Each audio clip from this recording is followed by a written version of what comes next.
Bonjour et bienvenue dans cette nouvelle vidéo, j'espère que vous allez bien, ça fait un petit moment que j'ai rien posté ici.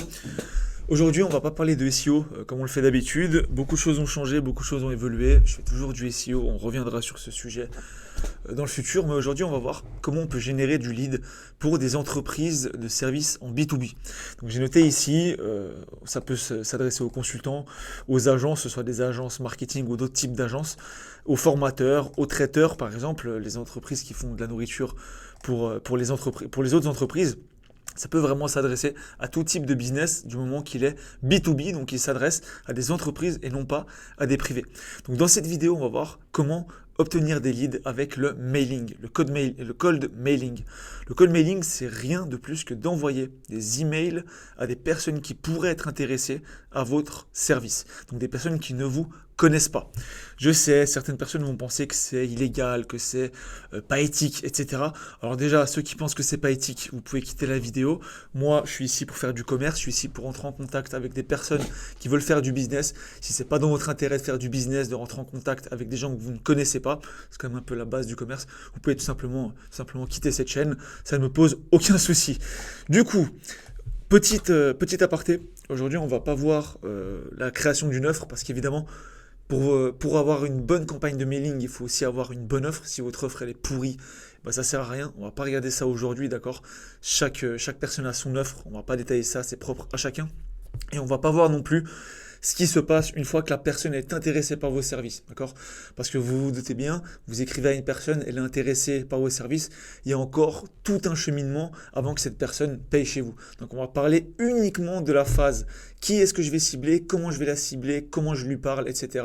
pour que la personne soit intéressée par vos services et on reviendra sur les autres sujets à l'avenir dans d'autres vidéos avec énorme plaisir. Du coup, j'ai appelé ça la méthode TNSM. Donc T pour technique, donc le côté technique, ne vous inquiétez pas, c'est pas très compliqué, vous le verrez. N pour niche, donc quelle niche on va cibler, S pour scrapping et M pour le message qu'on a envie de délivrer. Donc première chose, le côté technique. J'ai noté ici hébergeur d'email. Il faut savoir que le cold mailing, c'est quelque chose qui n'est pas hyper apprécié de tous. On le sait bien, il y a beaucoup de gens qui se plaignent. Moi-même, je me prends des insultes et autres tous les jours, mais bon, c'est pas grave, ça fait partie du business. C'est comme ça. Mais notamment, les hébergeurs n'aiment pas qu'on envoie des emails à froid, du démarchage en ligne, à d'autres entreprises. Et on peut se faire bloquer pour ça. C'est pourquoi il est vraiment important de choisir des hébergeurs pointilleux, que ce soit des gens qui sont dans d'autres pays, typiquement la Moldavie, la Russie, ou des pays un peu comme ça, qui acceptent un peu plus de choses, plutôt que de bosser avec des hébergeurs français, 100% français ou autres, qui vont directement vous défoncer parce que RGPD, parce que blablabli, parce que blablabla. Donc avant de répondre, avant de vous faire peur, le call mailing, c'est totalement légal à partir du moment où vous écrivez à des gens qui sont, à des entreprises qui ont mis leurs informations de manière publique.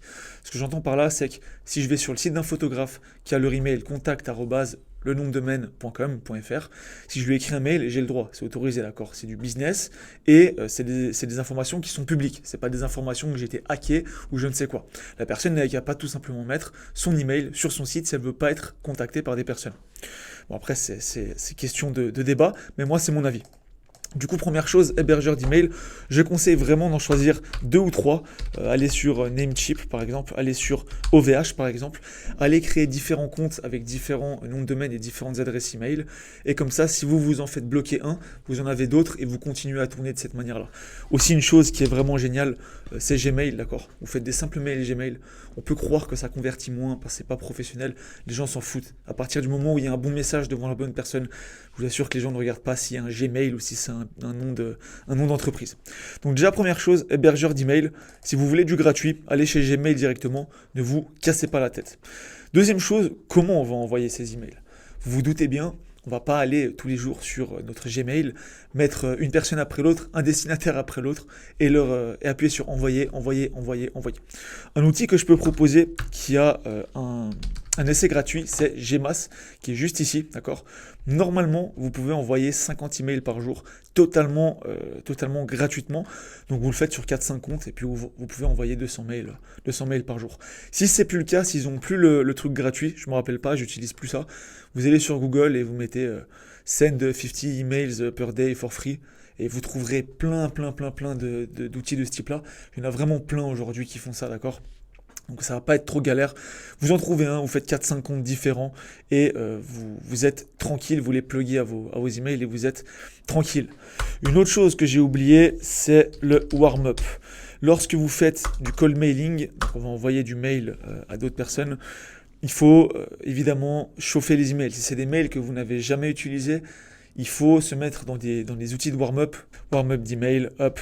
Et vous avez plein d'emails juste ici qui proposent des trucs de warm-up. En gros, le warm-up, ça va simplement envoyer des emails à des gens qui vont automatiquement vous répondre et ça fait comme s'il y avait une interaction en automatique. C'est plutôt pas mal. C'est hyper important si vous voulez vraiment faire des campagnes de mailing. Si vous voulez juste envoyer 1000 mails, 2000 mails, 10 000 mails une fois comme ça, vous cassez pas la tête. Vous envoyez une fois, vos mails ils seront cramés et puis c'est réglé. Ça, c'est vraiment intéressant si vous vous projetez de faire du mailing à long terme et que du coup vos adresses email, vous ne souhaitez pas les cramer et vous souhaitez qu'elles durent le plus longtemps possible. Donc, on a vu tout ce qui était côté technique. On reviendra en précision là-dessus. Là, le but, c'est vraiment un peu de vous montrer de manière macro, de vous montrer un peu le plan d'attaque qu'on peut avoir et un peu les étapes, différentes étapes qui sont à mettre en place pour avoir une bonne stratégie de cold mailing. Mais évidemment, les hébergeurs, on va y revenir. L'outil d'envoi de masse, on va y revenir. Le warm-up, on va y revenir. Comment faire pour que ce soit gratuit aussi et automatique. Les niches, on va revenir sur tout, d'accord? Là, le but, c'est vraiment juste de vous montrer qu'il y a une stratégie qui permet de générer beaucoup de leads pour vraiment pas cher pour votre entreprise de service en B2B. Deuxième étape, la niche. Donc la niche, c'est en gros les personnes qu'on va cibler. Pour la niche, il y a plusieurs questions à se poser. Bon, déjà, évidemment, ça dépend de votre offre, d'accord? Selon votre offre. Si vous êtes un traiteur et que vous faites de la nourriture pour les grosses entreprises, etc., évidemment que vous n'allez pas cibler des photographes indépendants qui sont à 150 km de vous, d'accord? Donc la niche, ça va vraiment dépendre de vous et ça va vraiment dépendre de votre propre réflexion. De nouveau, c'est vous, c'est personnel, c'est en fonction de votre offre que ça va être déterminé. Maintenant, la question, ça va être comment est-ce qu'on va la cibler? Donc, comment est-ce qu'on va scraper les emails? C'est bien beau de se dire, je vais envoyer des mails aux photographes. Voilà, je veux cibler les photographes de France parce que j'ai un annuaire qui liste les meilleurs photographes en France, qui coûte 100 € par année. Et j'aimerais contacter tous les photographes de France pour qu'ils sachent que j'existe, pour qu'ils s'inscrivent potentiellement. Alors ça, c'est pertinent. Maintenant, on va voir, donc ça va être dans la prochaine étape, on va dire, voilà, comment est-ce qu'on va récupérer toutes ces adresses email? Et on va le voir après, il y a énormément de manières de scraper les emails. Et c'est pour ça d'ailleurs que c'est selon moi, toute une lettre de cette stratégie TNSM, donc le S, scrapping, parce que le scrapping, il y a tellement de manières de le faire et qui sont plus ou moins puissantes que c'est vraiment quelque chose d'important. Donc déjà, comment est-ce qu'on va la cibler? Ça, on le verra après. Mais c'est quelque chose à réfléchir un petit peu en amont. Vous verrez après. Est-ce qu'ils ont de l'argent? Est-ce qu'ils ont du fric? Clairement, je veux dire, l'idéal, c'est de bosser avec des boîtes qui ont du fric. Typiquement, moi, je fais de la prestation SEO. Donc, comment se référencer sur Google? J'ai meilleur temps à bosser avec des chirurgiens esthétiques qui, on le sait bien, gagnent quand même relativement bien leur vie, plutôt que d'aller chercher, par exemple, des photographes indépendants qui font peut-être 2000 € en moyenne par mois. Évidemment, le chirurgien esthétique, c'est différent pour lui de dépenser 10 000 € que pour le photographe qui fait 2000 € par mois. On se comprend par là. Donc, essayez vraiment de chercher des gens qu'on peut trouver un peu partout et des gens surtout qui font de l'argent, des niches qui font de l'argent, qui font du bénéfice, d'accord, qui ont des belles marges sur les ventes. En plus de ça, ce qui est pertinent, c'est que je ne sais pas quel est votre service, mais si vous faites un service où vous apportez des clients, plus votre client fait de la marge, moins il y a besoin de lui apporter de clients pour qu'il soit rentable avec vous. Donc forcément, il reste avec vous beaucoup plus facilement. Est-ce que c'est des gens qui ont du temps, d'accord? Typiquement, je reprends l'exemple des photographes. Les photographes, généralement, qui sont indépendants, ils n'ont pas forcément d'argent à investir, mais ils ont du temps à investir, d'accord? Parce qu'un photographe indépendant, il est très rarement full 50 heures par semaine, 40 heures par semaine, et il a du temps pour améliorer son référencement, pour aller trouver d'autres clients. Donc, par exemple, dans ce cas-là, si je me dis, ok, je veux cibler les photographes indépendants en France, j'ai peut-être meilleur temps à faire une petite formation de référencement avec un coût assez moindre, plutôt que d'aller faire de la prestation, parce que de la prestation, ça prend mon temps, ça prend mon énergie, etc. Et ça coûtera forcément plus cher, d'accord? Donc la prestation, c'est plus souvent pour les gens qui ont de l'argent, mais pas forcément du temps. Et ceux qui ont du temps et forcément, généralement, moins d'argent parce qu'ils sont moins dans des prestations, pourquoi pas en faire une formation, quelque chose comme ça, d'accord? Donc, ça, c'est des questions à se poser en amont. Vous verrez qu'avec le temps, ça deviendra tout plus clair. Mais la question vraiment, est-ce qu'ils ont de l'argent ou est-ce qu'ils ont du temps et comment est-ce qu'on peut les cibler? Est-ce que aussi c'est des gens qui sont dans le digital? Est-ce que c'est des gens âgés? Sont-ils vieux? J'ai un peu exagéré, mais est-ce que c'est des personnes âgées? Généralement, je sais moi que les restaurateurs, tout ce qui est restaurateurs, traiteurs, etc., c'est plus souvent des gens qui ont un certain âge et c'est beaucoup plus compliqué que ce soit à les atteindre parce qu'ils répondent beaucoup moins, ils sont beaucoup moins derrière les ordis, donc forcément un taux de réponse beaucoup plus faible et ils sont beaucoup moins, on va dire, digital friendly. Ça veut dire que ils sont beaucoup moins dans le digital, ils sont beaucoup moins dans le domaine, ils comprennent moins et c'est plus compliqué de leur vendre quelque chose parce qu'ils ont moins la connaissance de pourquoi est-ce que c'est important pour eux. D'accord? Donc ça, c'est vraiment des choses qu'il faut savoir en amont pour vraiment déterminer qui est-ce que vous allez cibler. Est-ce qu'ils sont faciles d'accès via le scrapping, qu'on va voir après? Est-ce qu'ils ont de l'argent? Est-ce qu'ils ont du temps, peut-être plutôt? Et est-ce qu'ils sont digitalisés ou pas du tout? Attention, ils peuvent ne pas être digitalisés et on peut clairement faire énormément d'argent. À mon avis, si on prend une niche comme les traiteurs, on peut très clairement simplement faire des abonnements peut-être moins chers sur une prestation de service pour apporter des clients. Et il y aura plus un travail simplement d'éducation, de leur faire comprendre avec des offres moins chères. Mais derrière, si on délivre du résultat, les gens sont accros et les gens restent. Et c'est ça qu'on a envie lorsqu'on a de l'agence, c'est qu'on veut que les gens y restent. Maintenant, troisième point de cette petite vidéo, le scrapping. Donc là, on y est enfin. Il y a un milliard de manières de scraper des mails. Donc, scraper des mails, pour rappel, c'est récupérer l'adresse email des entreprises sur le web. Donc, comment faire pour récupérer les adresses email d'entreprises qui nous plaisent? On a typiquement un outil pour scraper les hashtags sur Instagram. C'est celui-là qu'on va voir aujourd'hui. C'est hyper intéressant et ça s'adapte vraiment à tout. On peut tout trouver. On a Google Maps. On peut scraper les résultats sur Google Maps. Typiquement Fiduciaire Paris, Fiduciaire Marseille. Obtenir le listing, obtenir les sites web et aller scraper les emails qui sont sur les sites web. On peut scraper aussi LinkedIn via notamment LinkedIn Sales Navigator. Ça, c'est vraiment très précis. C'est super parce que on atteint des personnes directes. Ça veut dire que quand on va scraper via Gmaps, par exemple, si on cherche les boulangeries à Paris, on va voir contact arrobase le nom de la boulangerie. Que sur LinkedIn, généralement, si Jérôme est le propriétaire de la boulangerie, on va plutôt avoir Jérôme arrobase la boulangerie. Donc ça va directement au propriétaire, au directeur, au chef marketing, etc. C'est vraiment l'avantage de LinkedIn.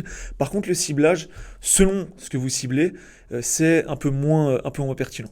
On a aussi la SERP, donc la SERP de Google. Qu'est-ce que j'entends par SERP? Je vais vous faire un exemple directement.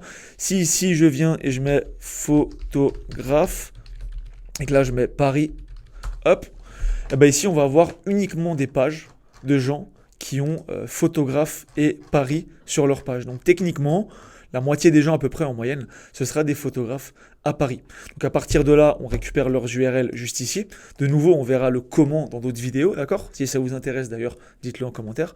On va récupérer ici leurs URL. On va envoyer leurs URL dans un outil de scrapping et on va récupérer toutes les adresses email depuis les URL des entreprises. Donc ça, c'est top parce qu'on peut vraiment le faire pour tout. On peut vraiment le faire pour tout. Là où LinkedIn, il y a des limites. Typiquement, si j'ai un site de détatouage pour enlever les tatouages, il n'y aura jamais ça sur LinkedIn. Sur LinkedIn, il y aura peut-être plutôt clinique, esthétique. Mais si on veut spécialement des tatouages, j'ai juste à noter des tatouages, Paris, et là on a tous les résultats qui ont le mot des tatouages et le mot Paris sur la page web. Et si on veut aller encore plus loin, on peut mettre ici in title des tatouages Paris. Ça veut dire que dans le titre ici, il y a obligatoirement le mot des tatouages et sur la page, le mot Paris, d'accord? Donc là, on a carrément forcément des gens qui ont le mot des tatouages dans leur résultat ici de recherche. Donc c'est encore plus précis. Donc vraiment, c'est plutôt pas mal la SERP parce qu'on peut vraiment faire comme on veut. C'est vraiment du 100% adapté à ce qu'on a envie. On a aussi SEMrush, un outil d'analyse SEO. On verra ça dans une autre vidéo. C'est juste pour dire qu'il y a beaucoup de choses. On a aussi les ads Google. On peut cibler en gros on peut scraper les gens qui font de la publicité Google. C'est vraiment génial parce que c'est des gens qui ont du budget et on aime les gens qui ont du budget lorsqu'on a une agence et qu'on a envie de vendre des services. Donc voilà, il y a vraiment pas mal de choses différentes. Je vous ai montré un petit peu la SERP. Maintenant, je vais vous montrer les hashtags d'Instagram pour une raison simple, c'est que c'est méga pertinent parce que il y a énormément d'entreprises qui utilisent Instagram et il y a énormément d'entreprises qui utilisent les hashtags dans tous les domaines confondus. Si par exemple, je vais sur mon compte Instagram, voilà, là j'ai été simplement rechercher le hashtag naturopathie et on peut voir ici, bon là je suis sur ordi donc c'est un peu merdique, mais normalement on peut aussi trier par par date de publication, pardon. Et on peut comme ça un peu savoir s'il y a beaucoup de gens qui publient ou s'il y a peu de gens qui publient. Là, on voit naturopathie, j'avais déjà regardé, il y a vraiment pas mal de gens qui publient et on voit que c'est vraiment des trucs qui sont pertinents. Santé ancestrale, je suis sûr que c'est un naturopathe. Kislab.fr, je suis sûr que c'est un truc de naturopathe. Enfin voilà, c'est tous des gens qui vont faire des publications sur Instagram, qui vont essayer d'apporter de la valeur dans le domaine de la naturopathie. Donc forcément, c'est des gens qui recherchent des clients pour leur business de naturopathie. Donc de nouveau, moi je prends mon cas dans lequel je fais du référencement naturel, donc Google, pour les entreprises locales. Donc en gros, les naturopathes, je bosse très clairement avec eux. Donc admettons que j'ai envie de récupérer les emails des naturopathes. Ce que je vais faire, c'est que je vais me rendre sur Apify.com, c'est vraiment génial. On va créer un compte, on a 5 dollars de crédit totalement gratuit, ce qui est largement suffisant pour une première petite campagne et faire un test. Ici, on va mettre hashtag scrapper, Instagram hashtag scrapper. Hop, on va essayer pour gratuit. Ça charge un moment. Et juste ici, on va mettre du coup notre hashtag. Attention aux fautes de frappe. Hop, juste là. Boum. Et on va, là vous mettez le nombre de posts maximum par hashtag. On peut en mettre plein des hashtags, d'accord? Naturopathie, blabla. Mettez ce que vous voulez. Moi c'est pour l'exemple. Moi je vais mettre juste une limite de 10, juste pour montrer que ça aille vite, même 5, pour vous montrer la chose. Save and start. Donc ça charge un petit moment, ça peut prendre quelques minutes, quelques secondes. Et ça d'ailleurs, hein, Apify, c'est vraiment un outil de malade. Vous allez ici dans Store et vous avez énormément de choses. On peut scraper les profils Insta, on peut scraper les sites web, on peut tout scraper. Il y a des automatisations de malade mental, c'est juste incroyable. Donc je vous recommande énormément d'aller faire un tour si vous aimez tout ce qui est gros hacking et si vous cherchez à automatiser certaines tâches que vous faites manuellement aujourd'hui. Donc là, qu'est-ce que ça va nous donner? Voilà. Donc là, on peut aller exporter les résultats. Boum, en CSV, download. Je vais ouvrir un sheet, importer. Boum, hop, hop. Remplacer la feuille active. Et là, on va avoir donc plein de posts en fait, tout simplement. Bon là, il n'y en a que 5 dans l'autre cas. Qui ont été postés avec le hashtag naturopathie. Ce qu'on va vouloir faire maintenant, évidemment, on n'a pas les emails des gens, d'accord? Donc ce qu'on va vouloir faire, c'est aller prendre tout simplement le ID de la page ou alors le owner username. On va prendre la liste et on va retourner sur Apify. On va revenir dans Store et là on va mettre Instagram profil scrapper. Juste ici, ok, moi j'ai déjà un scrap qui est en cours en fait, donc je vais pas pouvoir vous le lancer. Mais en gros, vous allez mettre simplement vos profils ici et vous allez les scraper. Et ça va récupérer les adresses email qu'il y a dessus, ainsi que les sites web, d'accord? Ensuite, ce que vous allez faire, de nouveau, c'est... ça fait beaucoup d'étapes, mais là ça paraît chiant parce qu'il n'y en a que 5 de profils. L'étape d'avant, normalement, on aurait scrappé genre 50 hashtags. Donc là, on aurait eu 10 000 ID, d'accord? Donc en fait, c'est un truc qu'on fait. Il y a 3 étapes en fait pour scraper, mais au moins on scrape 10 000 emails, on ne scrape pas 5, d'accord? Donc là, comme j'ai dit, on vient sur Instagram, profil, scrapper, on vient les mettre ici, on va scraper, et ici, ça va nous donner soit les comptes qui ont des emails, mais il y en a qui n'auront pas d'adresse email. Ceux qui n'ont pas d'adresse email, on va faire la même chose, on va réimporter sur Google Sheet, on va prendre l'adresse email, le site web, pardon, du profil, d'accord? Donc le site web de Kija Green, site web de NaturoPro, etc. De ceux qu'on n'a pas déjà les emails.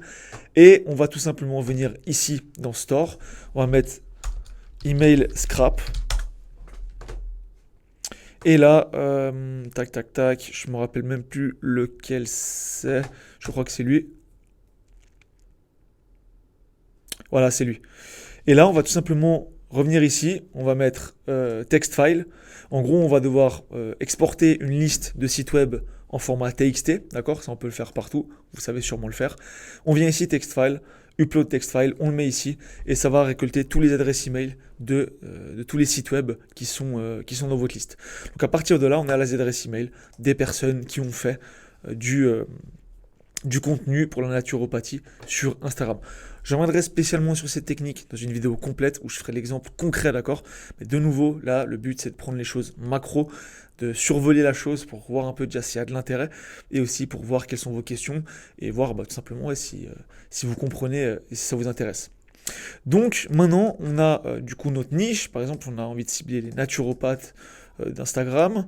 Maintenant, la dernière étape est assez simple et je vais aller assez vite parce que je pense que vous avez déjà perdu avec beaucoup de choses. Je pensais que ça allait être une vidéo de 5 minutes. Je crois qu'elle dure un petit peu là. Le message, c'est quelque chose d'hyper important. Il ne faut pas contacter les gens en disant bonjour, je fais du référencement pour les naturopathes, vous voulez acheter mes services. Ça ne sert à rien de faire ça. On va pas non plus dire bonjour, je propose des services de référencement, on fait des backlinks, on fait du retravail de maillage interne, blablabla. C'est débile, d'accord? On va pas faire ça. Quand on envoie des messages, quand on envoie des mails et qu'on veut un taux de réponse, qu'est-ce qu'il faut faire? Il faut offrir un cadeau, d'accord? Il faut offrir quelque chose. Dans mon cas, j'offre un audit SEO 100% FR. Bonjour, blablabla. J'ai vu que vous étiez sur Instagram et vous faisiez du contenu pour les naturopathes. Je trouve hyper intéressant. J'ai aussi trouvé votre site web. Actuellement, j'offre 10 audits SEO totalement offerts pour vous aider à mieux vous référencer et obtenir plus de clients via votre site web sur Internet. Est-ce que cela peut vous intéresser? J'attends votre retour. Bonne journée, d'accord? Attention, on offre un cadeau. Le problème des cadeaux, c'est que la valeur perçue, elle chute, parce qu'on croit, vu que c'est offert, que ça vaut rien. On est comme ça, les humains. Donc, bien limiter le nombre de places. Moi, je dis que j'en fais que 10. En réalité, j'en ne fais pas que 10, d'accord? J'en fais plus.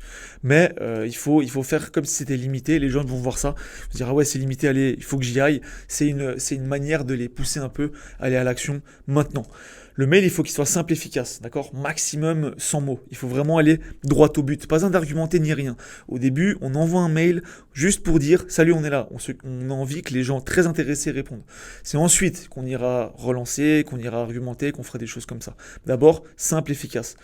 Call to action, hyper important. C'est bête, mais juste le fait de dire « Est-ce que si cela peut vous intéresser, donnez-moi votre contact pour que je puisse vous rappeler », ça change tout, d'accord? Les gens, il faut qu'ils sachent ce qu'ils ont à faire. Si c'est compliqué, vous allez perdre des gens. Donc un call to action qui soit simple, direct, efficace. Et ensuite, évidemment, faire des relances donc en 2 et 7. Moi, je conseille au début d'en faire beaucoup, d'accord? 6-7 relances. Attention, il faut les faire sur un mois et demi. Mais il y a des recherches qui ont été faites et apparemment, la majorité des réponses se font entre le mail 5 et le mail 7. Je suis pas trop d'accord avec ça, c'est pas ce que mes chiffres disent. Mais dans un premier temps, envoyez-en un maximum, regardez ce qui se passe et vous verrez si votre niche, si votre cible, elle répond tout simplement au mail d'après. Moi, je vois souvent que c'est mail 1, mail 2. Après, franchement, il n'y a plus rien à part arrêter de me spam, ce que je comprends tout à fait. Envoyer 7 mails, c'est un peu relou quand même. On va pas se mentir. Donc voilà, on a vu tout ça de nouveau de manière globale. Le but, c'était pas de rentrer dans les détails. Je crois que j'ai déjà un petit peu trop fait. N'hésitez pas à me dire si vous avez des questions. N'hésitez pas à me dire si vous voulez aussi être accompagné peut-être dans ce sujet-là, tout simplement. Mais surtout, si vous avez des questions, je suis à vos dispos. C'est quelque chose dont on va beaucoup parler ces prochaines semaines et ces prochains mois sur la chaîne. En tout cas, on se retrouve très vite pour plus de valeur. Allez, ciao!